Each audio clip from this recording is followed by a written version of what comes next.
Why do I think you should learn this? It was very well paying and I made good friends from it.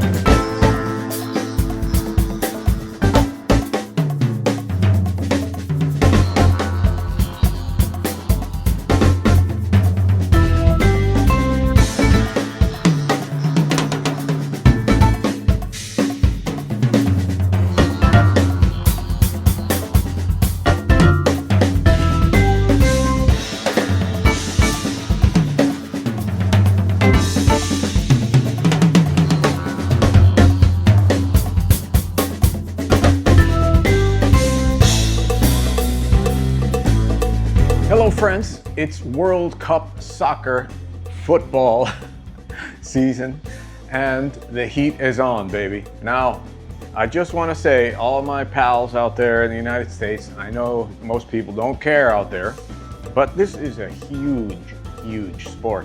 Why am I even talking about this? Because, my friends, I have from my inner clock system a very special song for you with instructional section and performance video.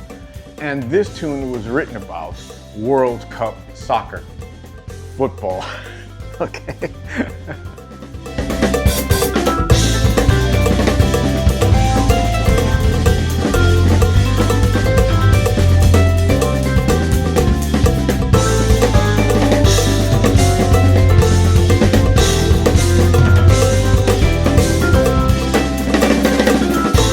So, why do I think you should learn this? First of all, it's a fun tune. It's, you know, with the system working the inner clock, and it does a lot for your inner clock work, interpretation and chart reading and all the drumistic and musicianship things you can think of.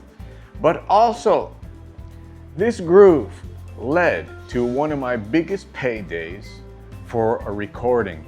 Why? Because people heard this song and they hired me to do like stock music tracks along with other musicians and stuff like that. But if it wouldn't have been for this song, I would have never gotten that gig. Tiro Libre came about because as I was writing this song, I didn't really have a title, but I wrote it in Argentina. At least the main melody, and I kept hearing the melody and trying to come up with an image of what the song title might be. And of course in Argentina, you know, every day there's like soccer matches, and I was watching a particularly exciting match that day, and there was a one section where one of the players got to kick what you call a penal, you know, a penalty kick, which over there sometimes it's called Tiro Libre, and so it means a free kick, basically, or a penalty kick. And so the emotion, the tension, the saga, the drama, you know, of that moment. I think that the song kind of plays out like if you watch a soccer game and think of the drama of the game and the joy of the people when they see the players, their favorite players, score a goal, you know, wow, they go crazy in Argentina. So Tiro Libre is kind of that. I imagine, you know, the people celebrating after the goal and the drama of the moment before the kick and everything. So Tiro Libre.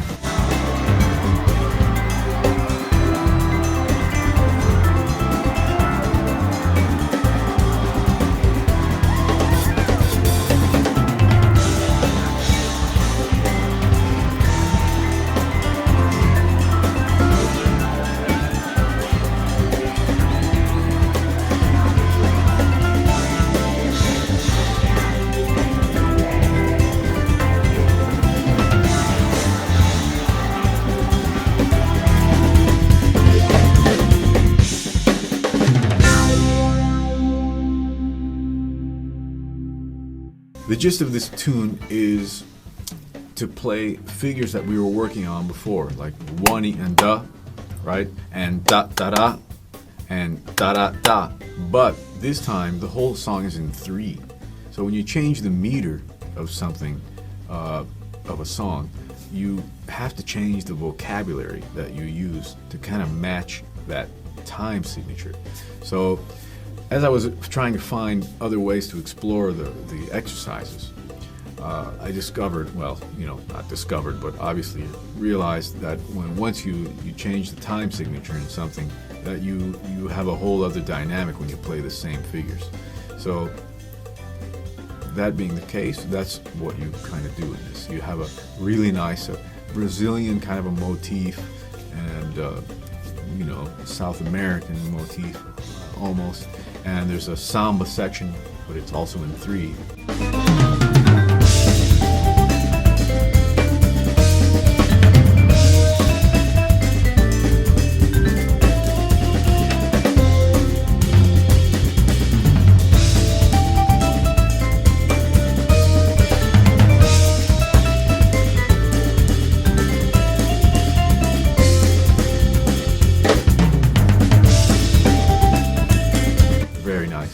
Exciting thing to play, and you have a solo section over the exercises, and again the 3-bar cycle is featured during the drum solo section, and that's also a lot of fun to experiment with that type of thing.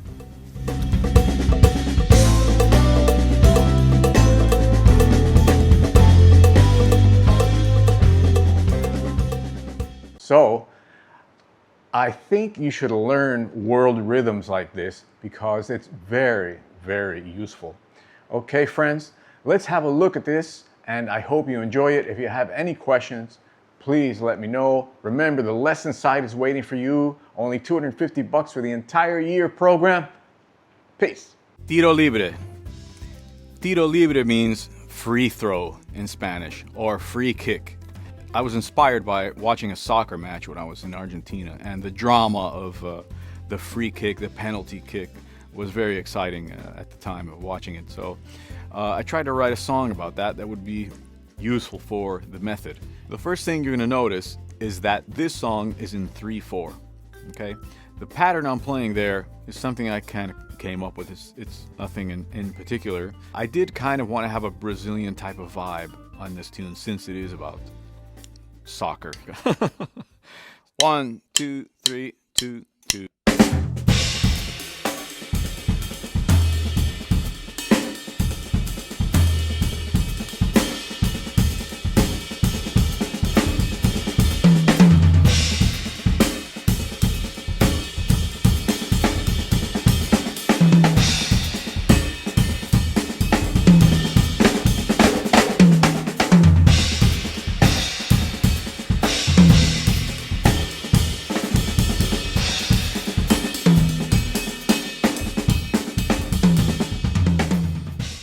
The groove I played before is basically what the groove of the song is. I'm just going to detail it for you. The bass drum is playing on the 1 and the da of 1. So it sounds like this. 1E and da, 2E and a 3E and a 1E and da, 2E and a 3E and a, right? Now, the hi-hat, I'm just playing 1, 2, 3, 1, 2, 3. The cymbal, I'm doing it a couple of different ways. I'm playing it with this figure. Right? 1, 2, 3, 1E and a 2E and a 3E and a.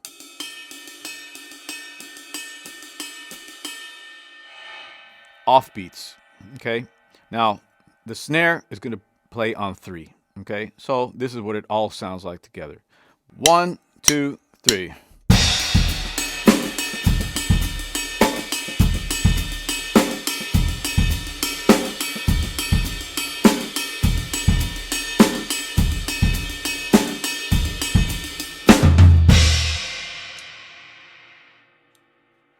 That's the real basic groove. Now, I also like to vary the groove, and what I do is take almost a right-hand lead approach to it. So the right hand is kind of matching the bass drum. I keep the main phrase going, one and da, boom, boom, kat, doom, doom, kat, but I make the right hand kind of follow the whole thing, and the two things are matching. So like this, check it out. 1, 2,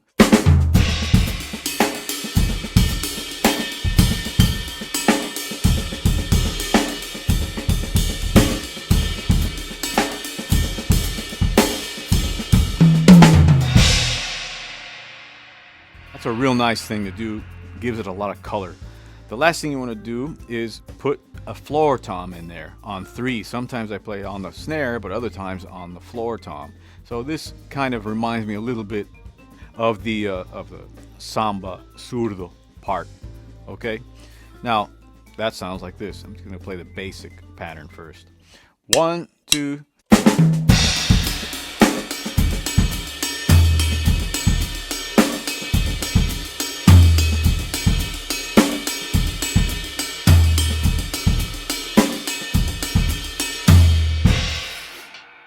Okay, so now we mix those things together, and this is what we get, the groove of the song. Sounds like this.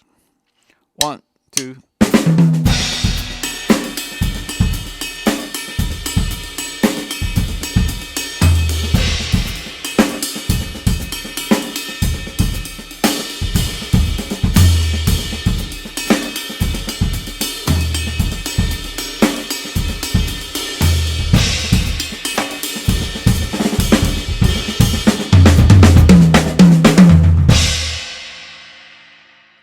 It's a lot of fun, and it really swings hard.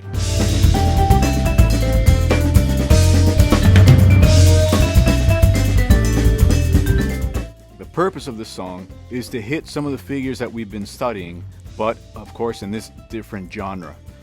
In 3 on top of that, a different time signature. It really helps your inner clock to do this because it forces you to feel things in a different way. Now on the A sections or the verse, I'm going to the hi-hat, and basically what I'm doing is taking an improvisational kind of approach to the figures. Okay, I'm not playing the groove so much, but rather catching the figures in different ways, section figures and ensemble figures. Okay, so the first time around it's really section figure type of thing, like this. 1, 2, 3.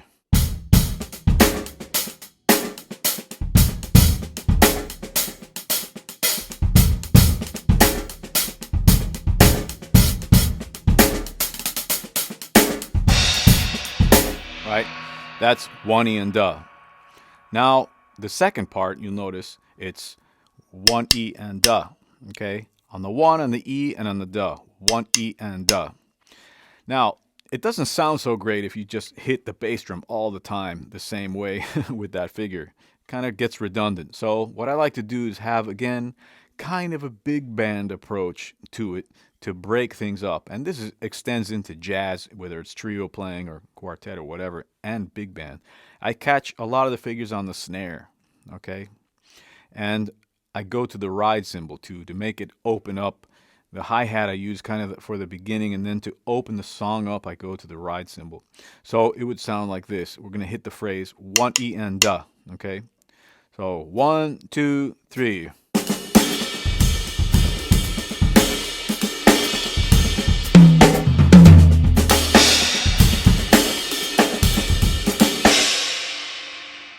Alright, that's really nice because it makes you work with different voicings, gives you a different time signature 3, and a different genre to use your inner clock on.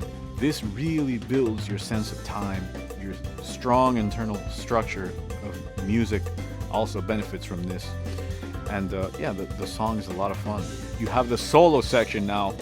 For the solo section, let's go to the chart and have a look at what's going on.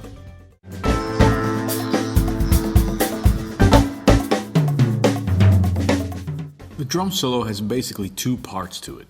At letter J, you're going to see the beginning of the drum solo. Right next to the letter J, you'll see a note that says drum solo over figures. Those are the figures that we're studying in this song. You have in the first line 1 and the duh of 1.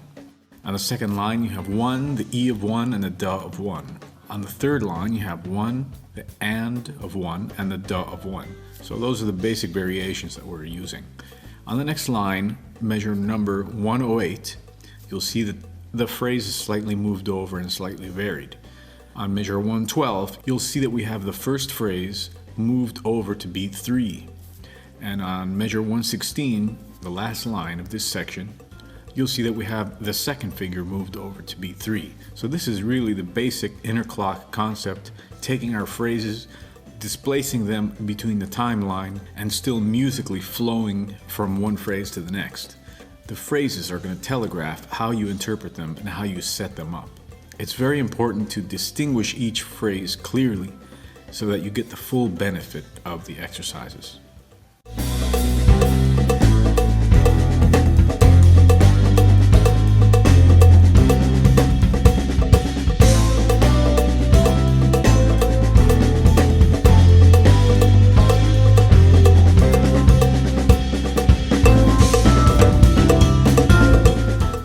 The second part of the drum solo features the 3-bar cycle. This is the phrase that we've studied in other songs like Be Free, Paradigm Prism, and Coastal Dream. The 3-bar cycle here now is kind of displaced over the bar line because the whole thing is in 3/4. This whole song is in 3, and you have the 3-bar cycle. So it's a very exciting motif to play over.